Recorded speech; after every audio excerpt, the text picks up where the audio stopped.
if my people would humble themselves and pray, you know, those my people that are called by my name, this is Second Corinthians, if the people that are called by my name would humble themselves and pray towards this temple, I will heal their land and I will heal their disease. Okay? And when I heard that song,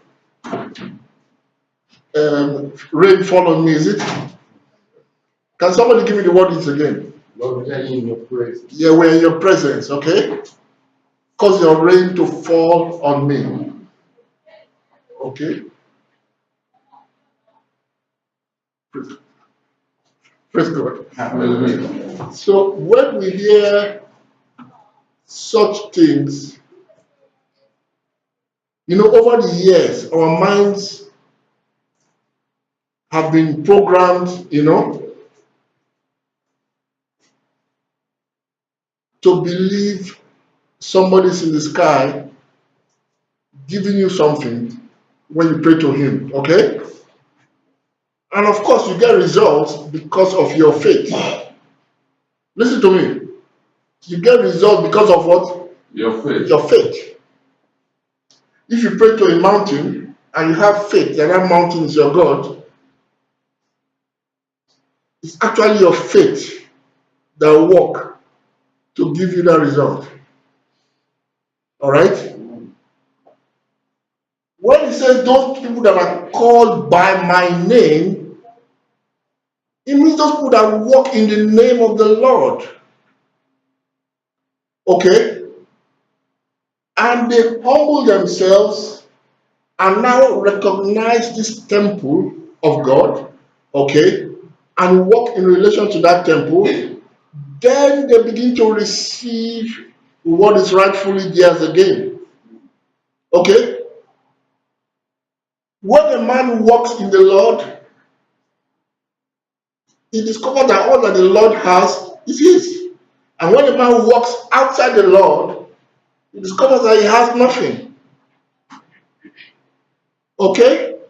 It's all a function of how the light in which we walk in.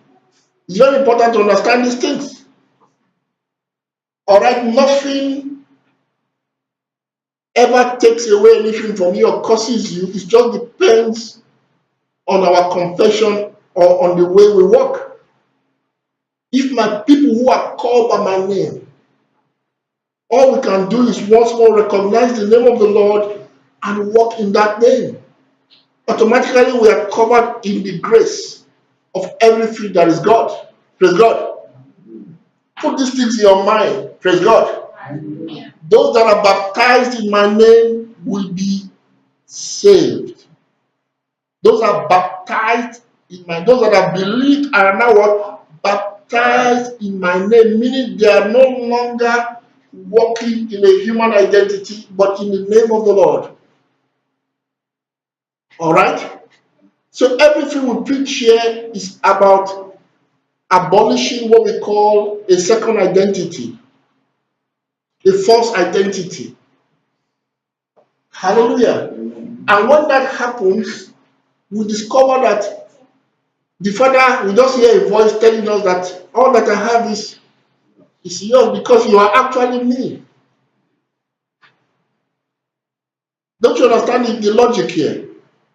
The prodigal son, after leaving the Father's presence for many years, he went to live a life of his own, isn't it? But when he came back to his senses, he says, I will what? Go back to the Father. I will ascend to the Father. And when you ascend to the Father, what you hear is that all that I have is yours. I never took anything from you. I never blessed you. God does not bless anyway. Praise God. Somebody say, well, Pastor, what are you talking about? God does not do anything. Do you hear me? All you need to do is to hear and return to that which is rightfully yours. Remember Noah that the elder mentioned just shortly. Noah, he entered the ark, and when he found himself back on the mountain, on the pinnacle of what we call a type of Zion, you see the same blessing that was given to the man in the beginning in Genesis chapter 1. The same blessing was repeated to him. God is not doing anything new, nothing. He only just got to the place where he was hearing what was already there. I know somebody might not like this, but the truth about it is that God does not bless, God does not curse. That's the truth.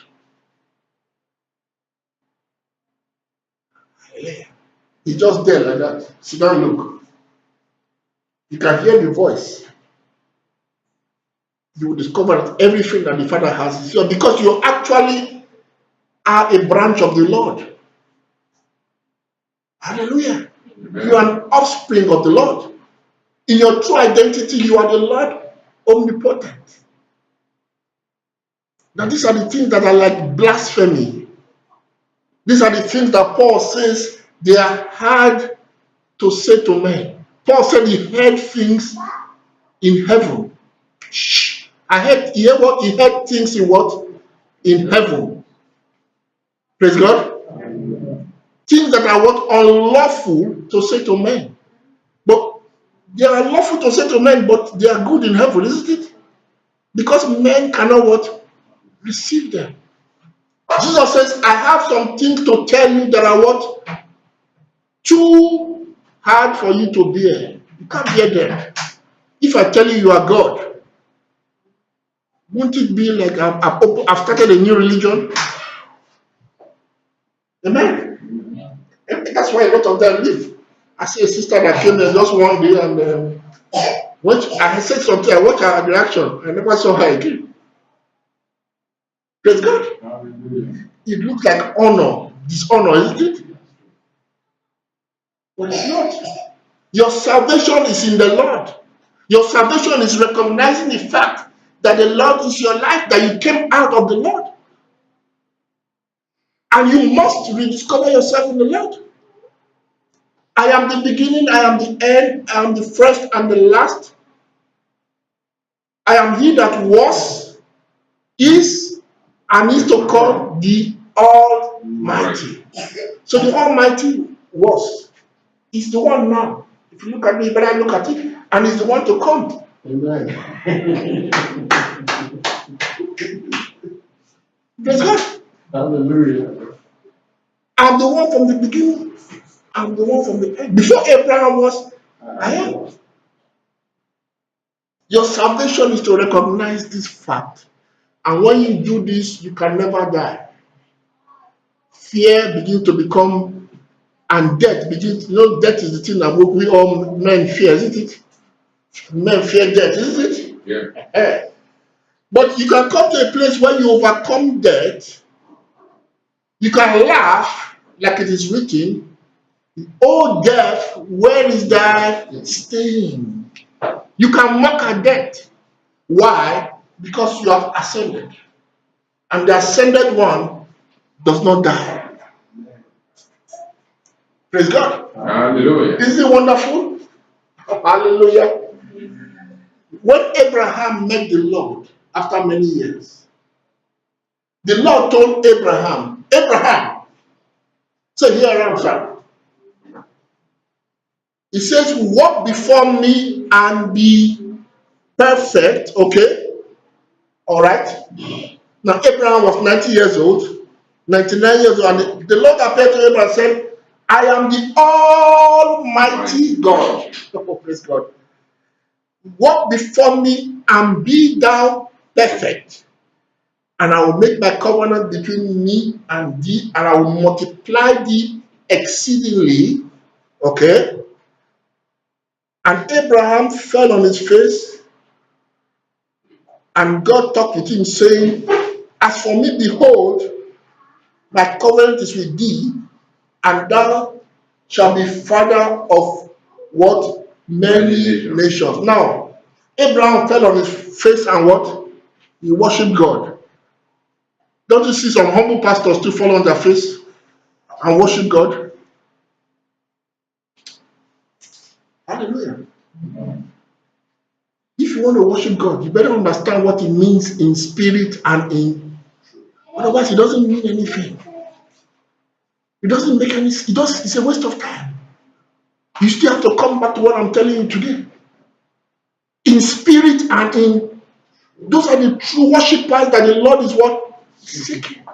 That is where you can give the sweet smelling savour in spirit and in truth. Walk before me and be perfect. Now you think there's anything like a perfect man? God is the only thing that is perfect. Even Jesus says, why do you call me perfect? Call no man on the earth perfect. Now you see what he's saying, but the Lord is saying, walk before me, and what the Lord is saying, put on my name, put on my nature, walk as the Father, put on the new identity. That's what the Lord is saying. And if you do that, then I will bless you exceedingly. I will never give my glory to another man. God never changes. Some of you are looking for God to bless you, and you want to remain as a man and say, God bless me. Sit down, look. God cannot give his glory to what? Any other man. You have to put on the nature of the Father, and you do this by what? By faith. Not by religiosity, by recognition, by knowing who I am. Because when God gives you this word, along with it comes a package to awaken you to who you are. Because how will they come if they don't understand, if they don't believe? That is why the message is preached. See, the word is important, the aspect of the message. Mind how you hear is the message. It will give you understanding that your origin is in the Father that is telling you, walk before me and be thou perfect, as your Father is what? Perfect. Hallelujah. Yeah. You want to get the blessing? Walk before. Now, Abraham was 99 years old. Okay, 99 years old. Walk before me and be perfect, then I will bless you. And look at what the Lord says. I will make you father of nations. There's only one Father. There are not two fathers, and that's God. I will make you God. God, the many-membered one, the Lord of hosts. Hallelujah. Amen. It's not blasphemy, because what happens is reality is that you disappear. The human aspect disappears. Vainglory disappears. You now walk in the name of the Lord. You put on your invisible identity, because before the foundation of the world, we are the ones invisible, creating and doing everything in the power and the glory of God, in the omnipotent power of God. Before we now descended into a realm where everybody wants to be seen and recognized. Everybody wants to be renowned. Everybody wants to dominate. Isn't it? Everybody forms his own kingdom. And we were coming on the road just now, and when we passed some part of the road, I was discussing with a man. You know, the custom of some girls, what they do is to share plot of land, isn't it? Isn't it my territory, isn't it? But you dare not trespass, otherwise I fight you. Hallelujah. Because that is what they call human territorial dominion. You have it in the animal kingdom. That's true. If a dog is raised up in this compound here, you discover that dog now becomes his domain.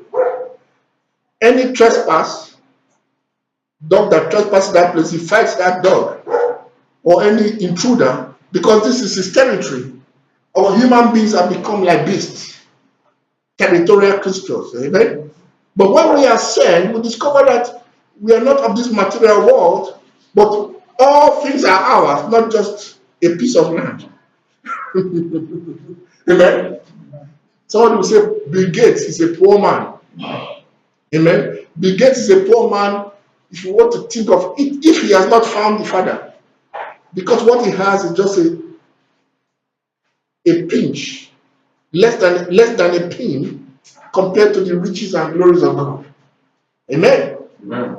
So we now put on the nature of the Father, and everything now becomes ours. Isn't it wonderful?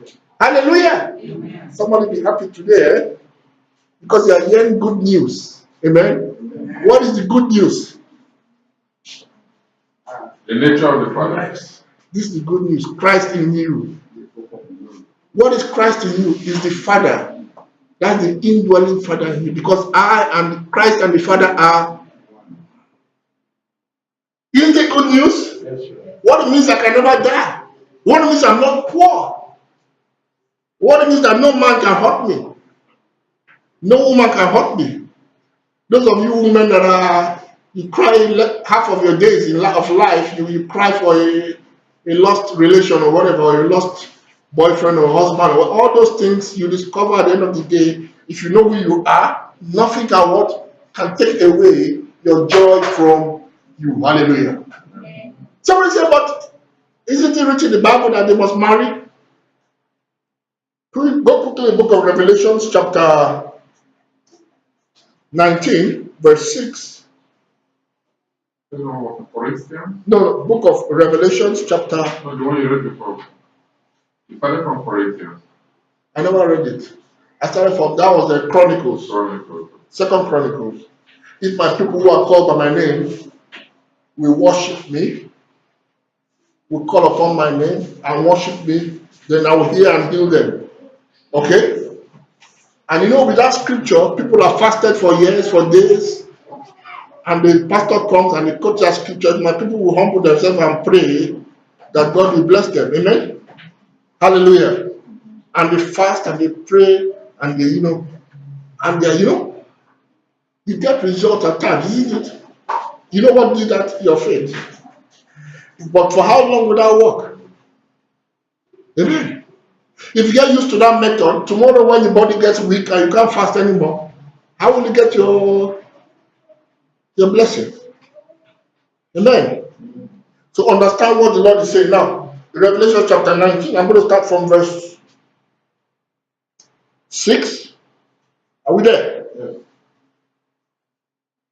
And I heard, as it were, the voice of a great multitude, and as the voice of many waters, and as the voice of mighty thundering, saying, Hallelujah, for the Lord God omnipotent reigneth. Now, that voice, you see, it was a great what? Multitude. That is, when you say great multitude, like our dear sister will say, you go to a stadium, you see crowd, and they all say, God! Isn't it? A great multitude shouting together, saying, Hallelujah, hallelujah. The Lord God omnipotent reigneth. Do you know who those people are? Look at them. Look at them here. These are the hosts of the body of God. I've heard this voice. I've been there. I've seen it. I've heard it. I've seen it. I've heard it. I'm speaking before heaven. So it doesn't look like if I'm playing games yet. I've heard it. I've seen it. Hallelujah. Amen. You stay there. What you are hearing there is the voice of the host of heaven. And that is God's body. And do you know why they are singing this thing? I'm going to show you why they are saying, Hallelujah, the omnipotent reigneth. We're going to go down and see, because here we're going to also talk on the mystery of marriage again, which we've done before. Okay. Verse 7. Let us be glad and rejoice and give honor to him, for the marriage of the Lamb is come, and his wife has made herself ready. Praise God. And to her was granted that she should be arrayed in fine linen, clean and white, for the fine linen is the righteousness of the saints. Praise God. And he said unto me, blessed are they which are called unto the marriage supper of the Lamb. Okay. And he said unto me, these are the true saints of God. Now, how are these related? First of all, it says, Hallelujah, the Lord God omnipotent reigneth. The next thing it says, it speaks about the marriage. Hallelujah. He said, Hallelujah, the Lord God omnipotent reigneth, because of what is about to happen. What is happening? And now explains it about the marriage. That the bride, the church, now the church is the bride, eh? When you see a woman wearing the white garment, my wife, when we got married 20 something years ago, she had a white long garment, expensive. And women are very particular about those things. They don't joke with it, eh? They take that thing very serious. Hallelujah. Amen. Praise God. Hallelujah. And you know what?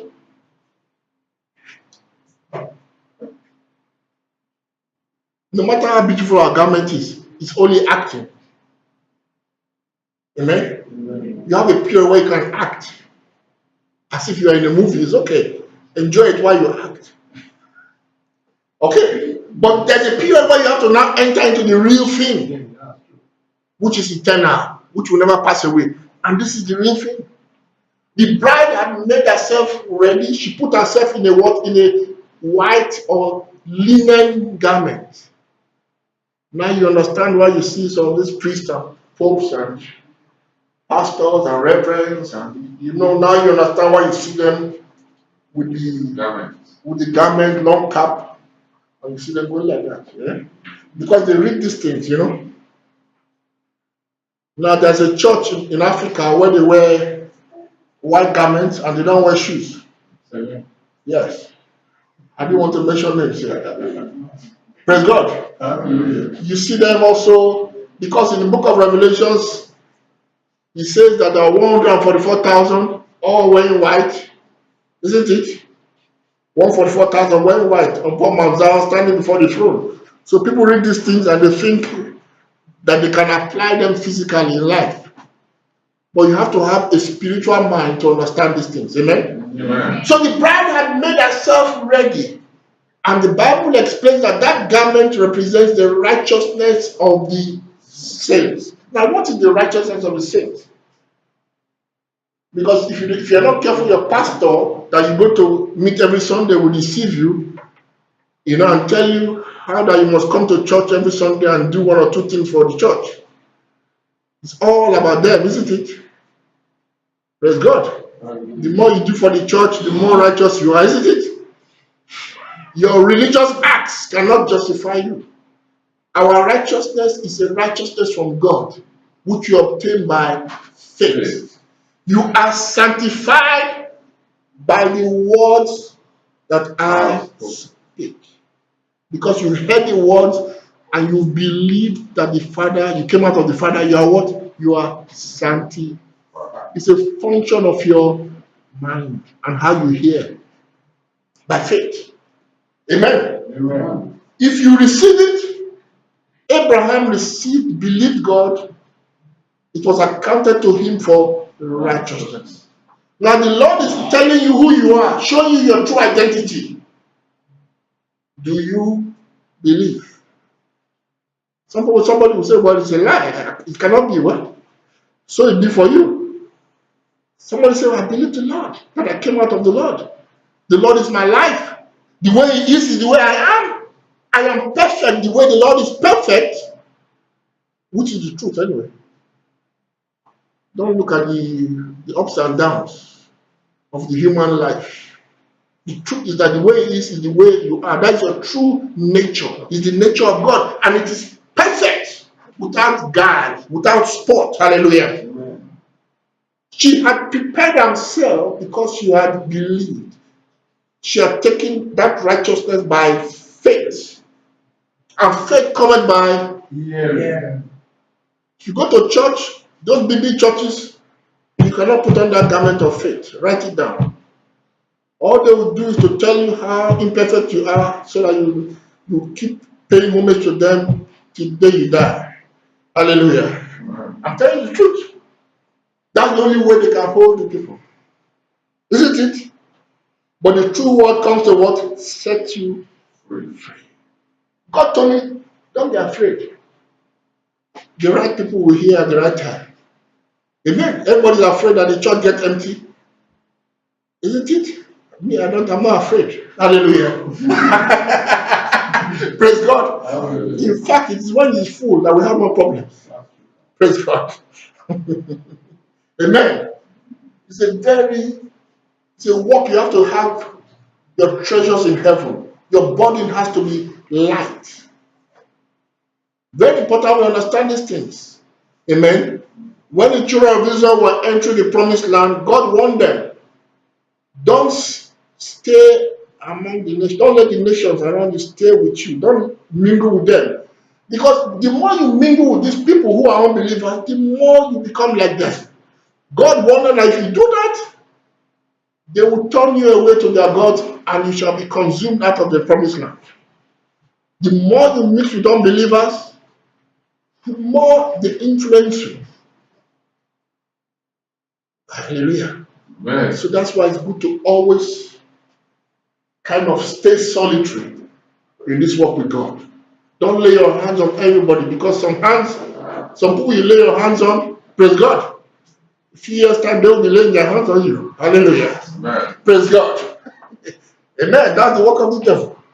Praise God. I know of a brother, childhood friend, he laid his hand on a sister, a Jamaican sister. Years later, he's still in the wilderness. Praise God. Because of that error. Praise God. It's not everybody that has a problem that you watch. You have to discern what that person wants. Praise God. Hallelujah. Amen. Amen. So it says, blessed are those who are called to the marriage supper of the Lamb. You know why they are blessed? Because these ones will reign again in the omnipotent power. God can only reign in your life. You can only experience omnipotent power when you enter into this marriage union with the Lord. Praise God. Hallelujah. And what this marriage means is that the two become one. Duality ceases. Blood of Jesus ceases. You know, I hear people plead the blood of Jesus. I hear people say, you know, forgive me my sins. You have to go beyond those things and now walk in perfection. Amen. I hear people say, Holy Ghost, come. Holy Ghost. There's no Holy Ghost, Father, Son. I am. All that is, that's only I. I baptize the person in the name of the Father, in the name of the Son, in the Holy Ghost. What? That is what religion, that is what duality. All that ceases. If you are baptizing somebody in the Spirit, this is the Lord. Hallelujah. Amen. Everything ceases and only one. That is why the Bible says knowledge ceases. Talk ceases. Only one emerges, which is the Lord. And besides me, there is nothing else. There's no Holy Spirit, there's no Son, there's nothing. There's only one. Hallelujah. We use these terms, Jesus, Lord, because we put on a human identity. But now we ascend, we transcend all these things of duality, and the two now become one. Hallelujah. Amen. That means I don't recognize nobody no more after the flesh. Somebody say, this is not easy, brother. I don't see no man, no baby, no girl. No. I see the Lord and the Lord alone. Because in reality, it is the Lord and the Lord alone. It's not a doctrine. We are waking up to truth. God bless you. Hallelujah. Amen. Try to understand these things. Amen. Masticate. Eat the cord. Hallelujah. Amen. Praise God. Chew the cord. If you don't understand this thing I'm telling you today, go back and listen again. Ask questions. Amen. Amen. James says something. If anybody lacks understanding, ask the Lord. Amen. And will give. But how many people ask for understanding?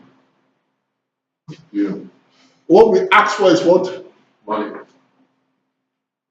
Material things. The disciples went to meet Jesus after church, after he preached to the crowd with parables. He said, Pastor, what did you mean by that parable? And you know what Jesus did? He explained to them everything. It's just a matter of interest. It's not hard, it's very simple. Peter, those are fishermen. You know fishermen. Now these are pure illiterates. So it's not a matter of going to school or not going to school. If somebody wants to understand, you understand. Somebody in the village, doesn't he listen to Iyakulome? Don't they understand? But when it comes to this one, they don't understand. Praise God. Hallelujah. Amen. Amen. Let us understand that marriage, our union with the Lord, is all that is being preached here. Last week, what did we talk about? The resurrection from the dead. Now, that recording was not very clear. Ezekiel came out, saw, he breathed into the what? The graves. And they all came back to life. Those dead bones came back to life. And the Lord gave a word at the end of the day. That thus said the Lord, that in that day there shall be no more two nations, but there shall be one, and there shall be only one in their midst. A king shall be what? In their midst. Not two kings. Meaning everybody now walks accordingly in submission to the name of the Lord. This is what we start to do now in our personal lives. Amen. We don't need to seek dominion of other brethren. We don't need to seek, first of all, the work starts in us first. That's where the concentration is. Exercising yourself in godliness right here in this temple. Hallelujah. Keeping everything under subjection right here in this temple. Hallelujah. Submitting to the Lord right here in this temple. Now, in this natural life, when a man marries a woman, we look at the church here as the woman, isn't it? And when a woman marries, or a man marries a woman, he actually acquires the woman for himself. Isn't it? And now we're talking of the spiritual sense. And in the spiritual sense, the man now becomes the head. Isn't it? In the spiritual sense, the woman loses her identity. She leaves her father's house, her father's kingdom, and goes to the husband's kingdom. And now, from henceforth, everything that the husband has is actually also the woman, because she shares in his commonwealth. So the woman now becomes one with this man, but on one condition, that she lets go everything. You know what Paul wrote?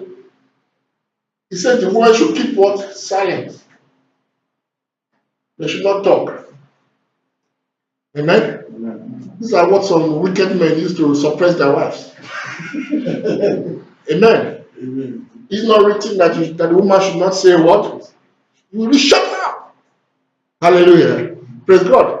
Now I've seen some churches where women cannot come to preach. Amen. Now an Italian brother who came around for one of those fellowships actually protested to the fact that some women were sharing in the fellowship. This is a man that harassed me on baptism, harassed me, because he was reading the letter according to the way it's written. But he didn't understand the spiritual sense of it. Praise God. And we still have many people like that today. And these are the ones that come to give you headache. Praise God. Some stay longer, and when they stay longer, they cause a lot of damage. Why? Because they want to make it the way it is written according to the letter. But I always told you people, if it's written according to the letter, it's the devil. It's what the spirit is saying that you hear, not what the letter is saying. People are in bondage today because of what the letter. The letter killeth. Is the spirit that what gives life. The laws of Moses what kill. The letters of Paul kill. If you don't have spiritual insight. Jesus, what did he say? Read it as you want. You think you have life in them and you will not come to me. You will come to me. You are reading books. Before these books, what didn't you exist? You've been before Moses. You've been before the laws. You've been before any religion, before Christianity. So why are you subjecting yourself to such things? Christianity is not the way. Eh? Christ is The way. the way. There's no religion that is the way.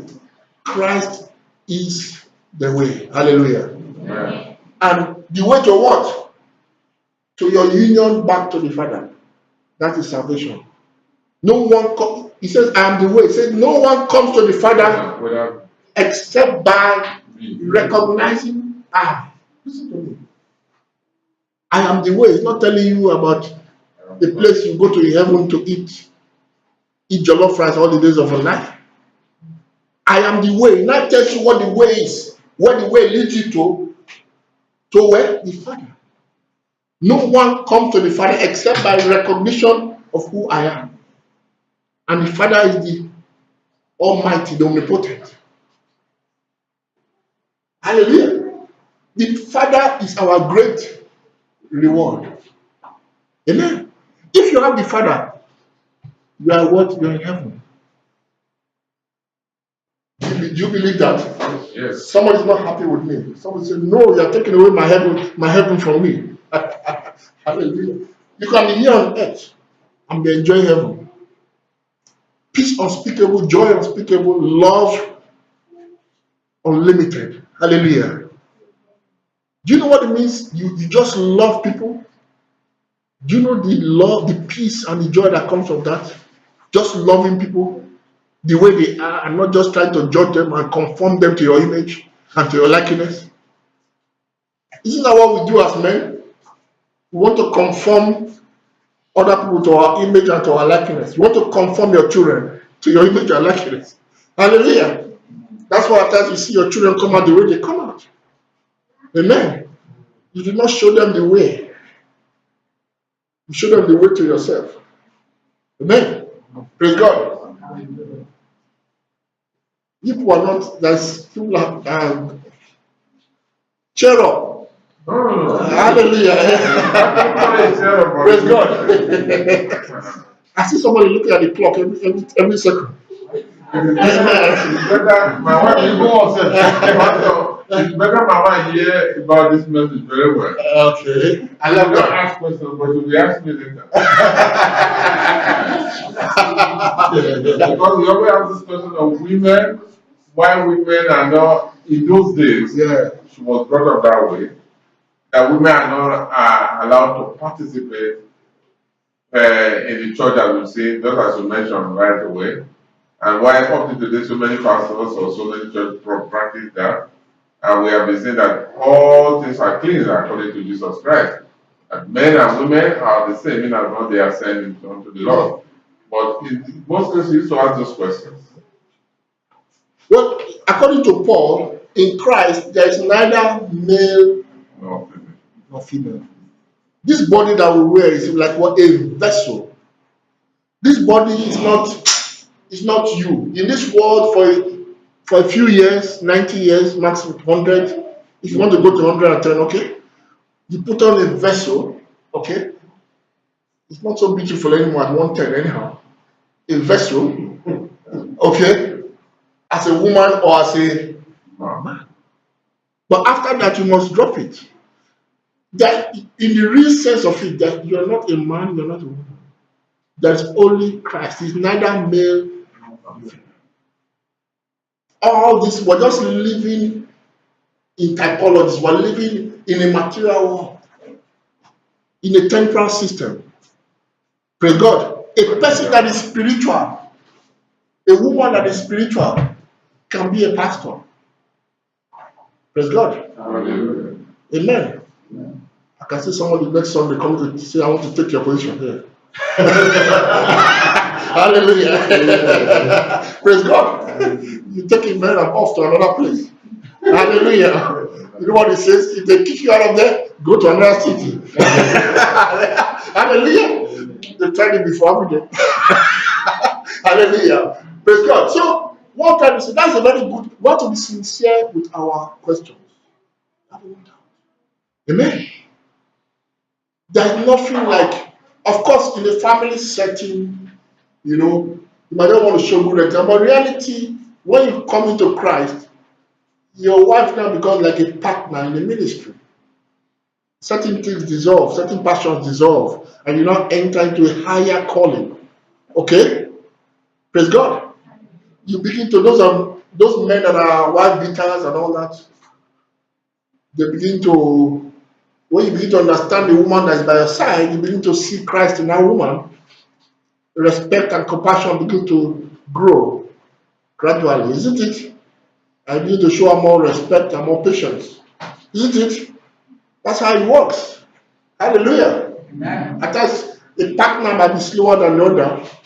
I've seen cases when the wife is more sharper than the man, or the wife is sharp, or the husband is more sharper than the woman, and in time it causes a bit of friction. You know what I mean?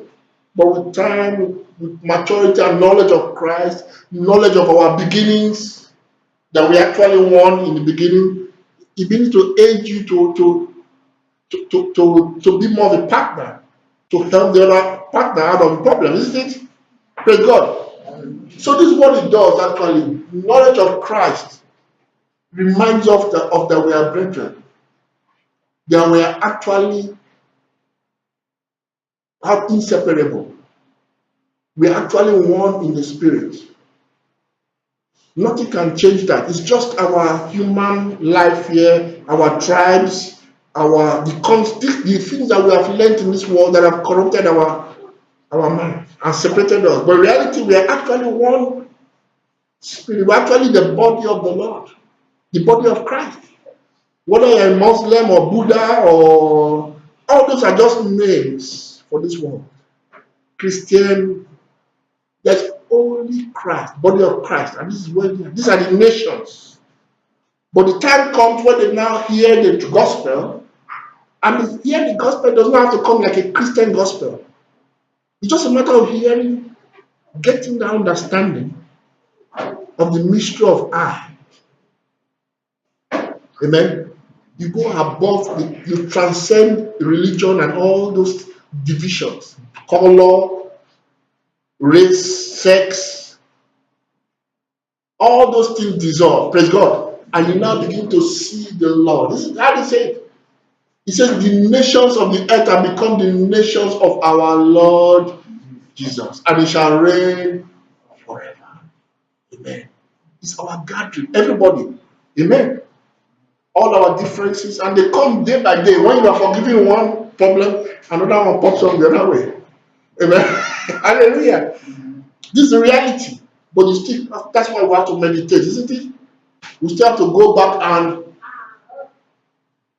if we are too involved with activities, you see it, somebody say we want every time revival, they want to, every time postcards, every time, you need time to be just quiet.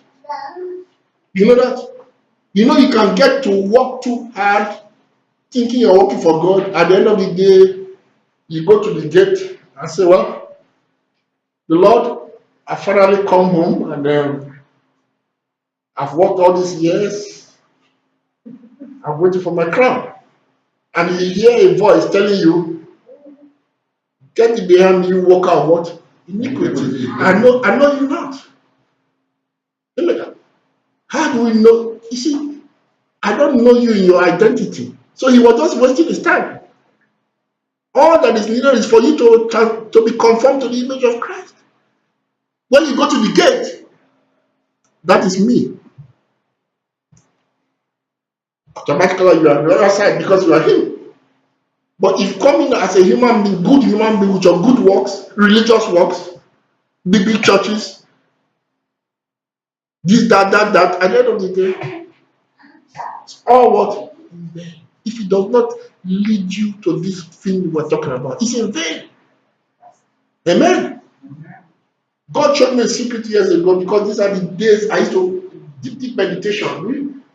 The Lord told me I should never go around trying to look for people to come to church. Then God took me to Noah.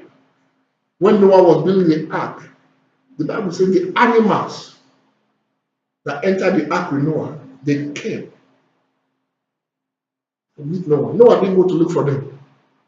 They came to Noah. They were drawn to Noah, and God said, never, don't waste your time. Like the right people will. And it has happened. And it's happening still. It's just coming from trickles. So suddenly I wake up, I see an email, a phone call, I'm at work. Fratello Trevor, all the domanda. It comes, like, hallelujah. Right. Praise God. But when you go around with all your energy, trying to work God's work, you'll be burnt out before you know it. And self-realization you will not attain. It comes by silence and what? Meditation. You want to get a place, big church, a big hall, it's going to come. And it comes without effort. No sweating, it will come. It will come. I know the spirit that has followed God, it will come without sweat. And even in the best of ways. Hallelujah. And you will remember I told you. Can we stand up?